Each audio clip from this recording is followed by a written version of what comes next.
Hi, everyone, and welcome to another episode of Google My Business Problems. My name is Brooke Borup with My Clone Solution, and today I have Allyzon from Cast Haste, and she is going to be talking about some of those weird words that we get brought into our face when people are talking about SEO. There's this thing called backlinks. Who knows what this is? I don't know what this is, but Allyzon's going to tell us. So Allyzon, what are backlinks, and should we be paying for them? Alrighty, so backlinks go by a couple of other names. It's also known as guest posting. It's also known as link building, but all of them fall into the SEM realm or the off-page realm, again, depending on what terminology you'd like from them. The straight answer of should you pay for them? In Google's eyes, no. But if you're paying to be published on a website that you've really wanted to be published a part of, that might be a different story.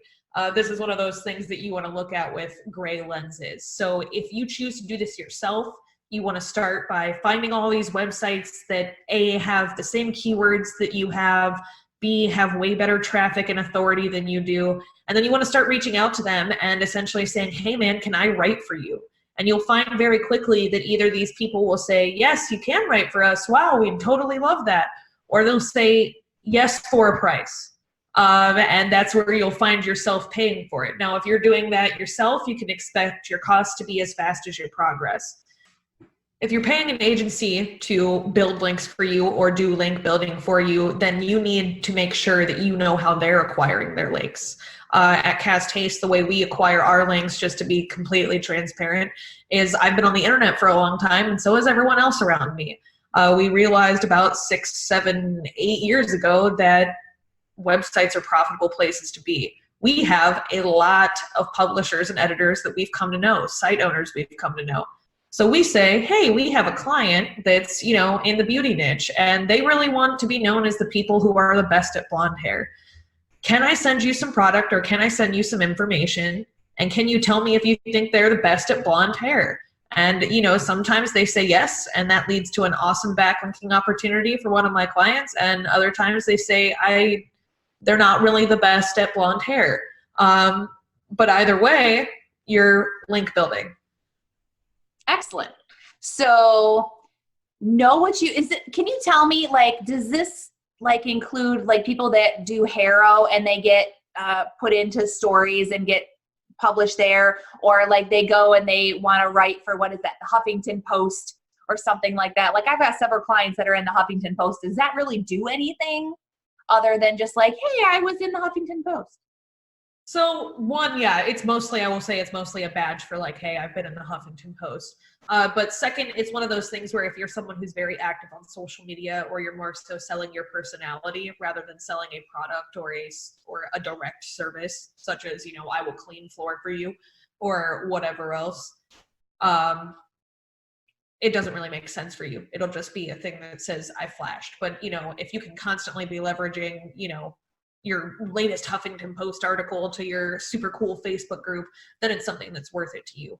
I particularly am not familiar with Haro. I'm talking more on the level of if I approach a large level agency, or I go to somewhere like the Hoth, Outreach Mama, Fat Joe, and being able to qualify the links that you're getting. Because what I was struggling to say earlier about that is that the Hoth and Fat Joe and places like that are not bad places to purchase links, but if you don't have an agency that's doing it on behalf of you, then there's no way you're going to be able to secure backlinking opportunities that actually make sense for your business. I don't view it as something that can be scaled through a software, and I believe personally from my work as an SEO in general that most people come to me after they've been scorned or had a thorn in their side from a more automated product rather than a handheld walkthrough.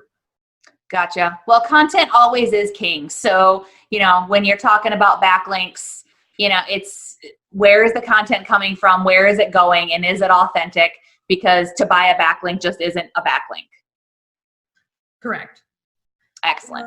The only exception being that sometimes you'll pay publishing fees. And that's because, science journals, doctorals, all of those kind of things, they need the money to keep that site up. You're not paying for a backlink. You're paying for a kid to get some shoes. Excellent. Well, everyone, this has been another episode of Google My Business Problems. I hope you enjoyed it and you now know what backlinks are and if you should be paying for them or not. So we will see you soon on another episode of Google My Business Problems. Have a great day.